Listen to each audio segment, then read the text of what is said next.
What's going on, everybody? Scott Bogman here for Betting Pros to give you my favorite picks and props for Week 4 of the college football season. I want to remind you guys we are brought to you by Hard Rock Bet. It's Week 4 of the college football season. Like I just said, if you haven't tried your first bet on Hard Rock Bet, there's still time to get $150 in bonus bets if you win. Just place a $5 bet, and if it hits, you get not only your winnings, but $150 extra in bonus bets as well. That's right. All you got to do is get your first bet on Hard Rock Bet, win it, and you get 150 bonus dollars to bet with. And if you want to see what other people are betting on Hard Rock Bet, it's easy. The app shows you trending parlays, the most bet player props, top picked upsets, and more. All you got to do is download the app, and all of the info is just a tap away. Let me give you some BP system home dogs that we actually kind of like. I've got two on the money line for you. Nebraska versus Michigan and Army, both home dogs against North Texas here. Both home dogs, and the BP system likes them on the money line. A couple of home dogs they like against the spread. Memphis plus 7.5 at home against Arkansas. Air Force plus 10.5 versus Boise State. And Liberty plus 9.5 versus James Madison. Hard Rock Bet has new promos every single day. This week, there's profit boost for 5 straight days of football. There's a Thursday night profit boost, a Friday college profit boost, another profit boost for Saturday's college games, plus NFL profit boost for Sunday's games and Monday night. Every Thursday on Hard Rock Bet, you also get legendary reward drops full of rewards like bonus bets, parlay insurance, and more. Open up your app in time for this weekend's games and see what you get. Hard Rock Bet is the only legal sportsbook in the state of Florida, and it's also available in Arizona, Ohio, New Jersey, Indiana, Tennessee, Virginia, Illinois, and Colorado, with more states launching all the time. Head over to Hard Rock Bet, sign up, and make your first deposit today. All right, let's get into it. Let's look back at Week 3. I want to light Week 3 on fire. 1-7 on my picks, 4-5 on my props. Just a miserable week. Probably my worst weekend of betting ever here. Let's just go through it. Colorado I had, plus I had the under. Nope. Neither one of those hit. I just underestimated the give up on this Colorado team. I really did. Kansas State -1 at Arizona. They got down quick, looked bad, made a comeback in the second half, couldn't punch it in at the end to get that 1-point win and at least push us, but didn't get that one. The most wrong I've ever been on a football game I bet on in my life. Georgia at Tennessee, under 50.5. There was almost 1,000 yards of offense, and this went into overtime. There's 85 points. So just completely straight up gigantic whiff there. I hadn't seen it from Gunnar Stockton. Didn't know he was going to put it together on the road against Tennessee, right? And boy, the Georgia defense was miserable, specifically in the first half. So really surprised to see the game turn out like that. Oregon State at Texas Tech, I had the over 62.5. I did warn about weather, but the weather was clear in the forecast the night before. I placed this bet. There's a lightning delay. Don't hit it. We missed this one by 1 score. Vanderbilt at South Carolina, I had the over there. Lenora Sellers got hurt.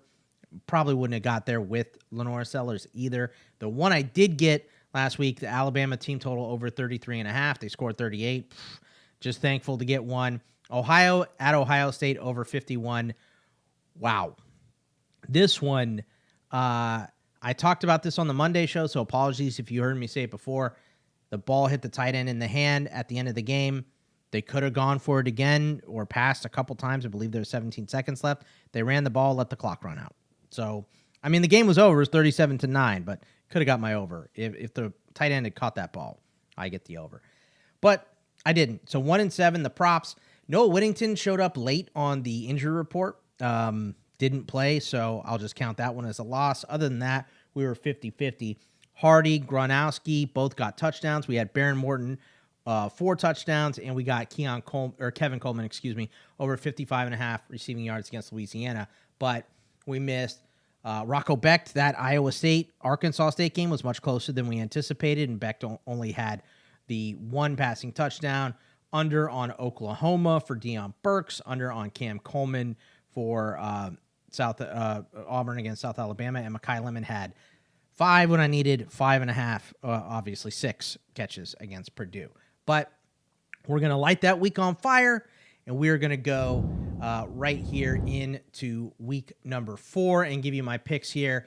And I feel better about this week and know that I did a lot more deep diving this week. Not that I didn't deep dive the week before, but just didn't work. So here's what I got for you. And I've talked about some of these already. I'd still love Miami minus 7.5 versus Florida. And the big deal there is the big difference in this game to me is that Florida has been putting no pressure on the quarterbacks. 2 sacks this season. And now listen, Long Island only passed 11 times, right? But it was over 35 for Brown. They only got him once. They didn't get Nussmeier last week at all. So they're not doing a good job attacking the quarterback here. Carson Beck's experience, he will sit and pick you apart. DJ Lagway's probably playing the worst football he's ever played. He had 5 interceptions last week. Miami just looks like a good team. Florida looks like a bad team. So we can look at it statistically. We can go deep analytics and the eyeball test. It's all Miami versus Florida. Florida has a good roster. They're an SEC team. They have good recruits, right? Lagway plays way better. They can be in this game, and they can beat Miami. Like, that roster is good enough. But I underestimated the give up on some teams that had lost games last week. I'm not doing that again. I think Florida might have given up here, and Napier is going to get the axe pretty quick here. Missouri, minus 9.5, hosting South Carolina. This one looks like Lenora Sellers is going to play. I don't care if Lenora Sellers plays or not, because this 9.5, this under 10, is a big advantage for us on BP, and this offense for Missouri looks great right now. I mean, Bo Perbula and Hardy ran for a bunch of yards last year. Kevin Coleman, the transfer from Mississippi State. Norfleet, their gigantic tight end. This offense is humming. They're first on PFF. Statistically, they look amazing. And South Carolina just hasn't been scoring points. They haven't been moving the ball very well. And the losses on defense, I mean, you saw it against Vanderbilt. Sure, Lenora Sellers is out. You have to go to Luke Doty. Okay. But 7 points, even with Luke Doty, for an SEC team at home in a night game, I was shocked by that performance with them. Very, very surprised by it. And the losses on defense have just proven to be enormous. They lost 3 of 4 starters on the defensive line. TJ Sanders, Tonka Hemingway, Kyle Kennard, all gone. Demetrius Knight, gone. Nick Emmanuel, gone. O'Donnell Fortune, gone. So many pieces of this defense are gone right now, and Missouri's offense is flaming white hot. So minus 9.5, I think they win this one going away, specifically with Lenora Sellers playing this game at likely less than 100%. Fresno State by 2.5 at Hawaii, and I'm going the over 47.5 here. Look, the 3 games that Fresno State has won have all gone over, and they're going to run the ball right down Hawaii's throat, I think, here. And look, Hawaii does have the advantage being at home, and it's a late start and all that, but they are 3-1 also, but they obviously had the luckiest win ever against Stanford, and they got stomped by Arizona 40-7. Remember, I don't think Arizona's that good. They're better than I thought, but they shouldn't be beating anybody 40-7, I don't think. And the rest of their schedule is just weak. Their strength of schedule is 114th in the country. And, you know, Fresno doesn't have a really great strength of schedule, but it's somewhere in the late 70s. It's not buried down at 114. Matt Entz ran a physical camp. And I believe it was for games like this where you're on the road, it's late, you're tired. Who wants to play, right? I think Fresno's going to win this game going away. I think a 35-14, a 28-21. That stuff all gets us home. So we're taking Fresno minus 2.5 and the over. If you want to just go Fresno on the money line, it's not that bad. I would say that's okay as well. Oklahoma minus 6.5 versus Auburn. This one is climbing. Not sure if we're going to get it under a touchdown by the time kickoff happens here, but there's 2 things here for me. Oklahoma is at home.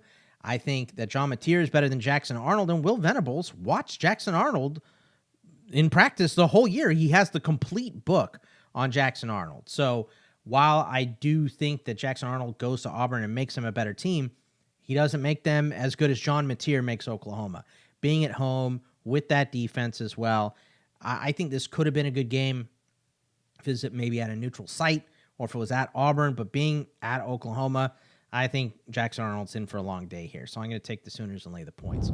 Vandy minus 27.5. I pointed this out, I believe, in my article that the BP system, when taking a team and laying more than 20 points, when the suggestion is to lay the points of 20 or more, the BP system is 15-4. Georgia State is miserable this year. Vandy just whooped up on South Carolina, beat them by 24 points. I think they can beat Georgia State by more than that, specifically in a home game. So Vandy minus 27.5. I'll lay them.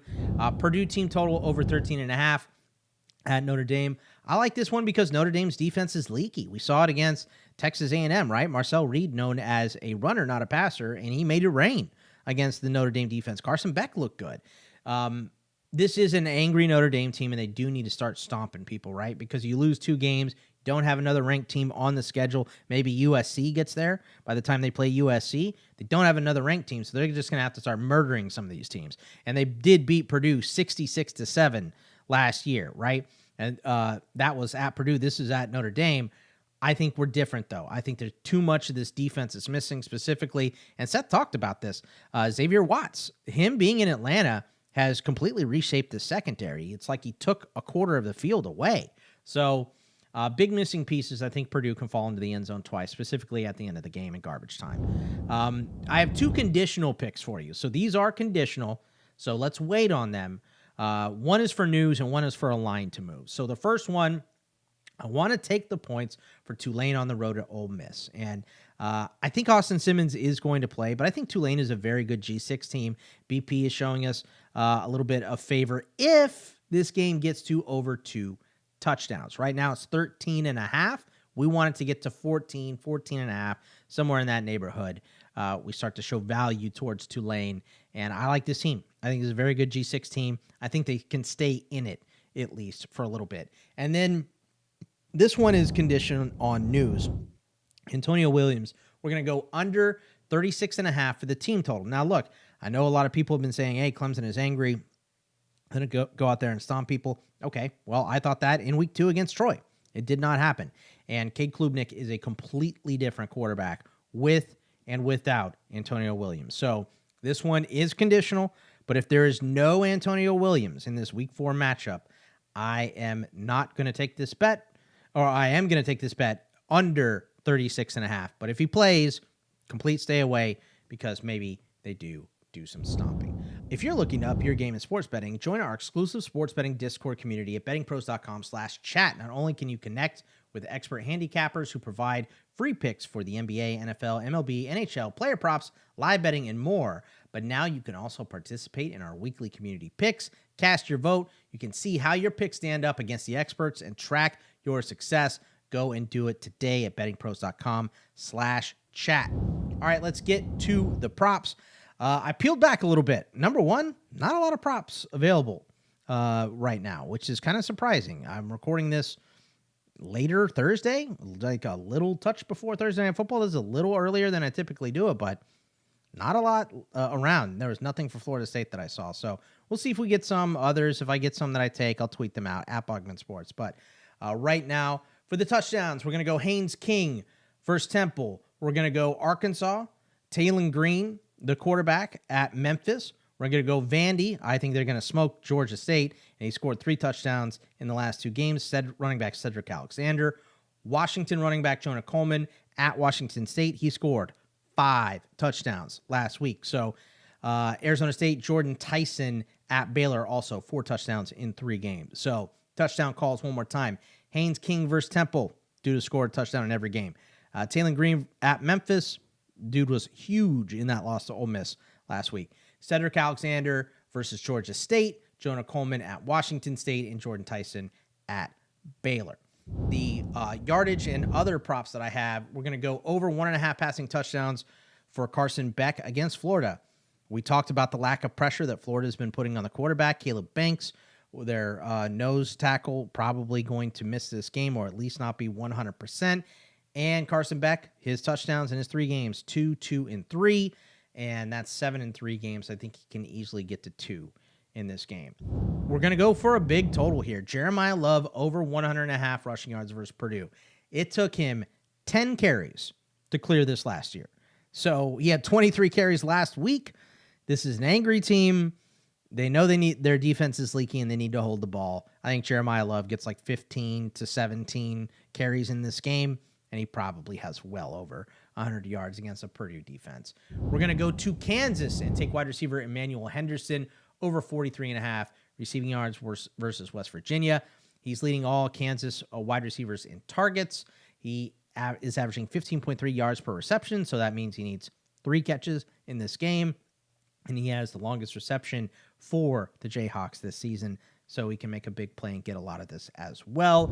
And our last prop, we're going to go to Missouri to the tight end, Brett Norfleet, over 18.5 receiving yards versus South Carolina. And Stowers was the leading receiver against South Carolina for Vandy last week. He is also a tight end, and I just think this Missouri offense is clicking right now, and South Carolina has lost a lot of pieces. But I want to remind you guys before I leave to track your bets, stay accountable, and level up by downloading the Betting Pros app. With Sportsbook Sync, you can automatically track your bets across all major sportsbooks in one spot. Easily monitor your bet performance by sport and bet type, including game picks, props, and parlays. Create custom betting systems to find winning trends and profitable opportunities. Get a 7-day free trial at bettingpros.com. At Betting Pros Premium by using the promo code JUICE and activating your trial on the upgrade screen. Easy peasy. Download the Betting Pros app today. All right, let's review. What are we taking for our picks?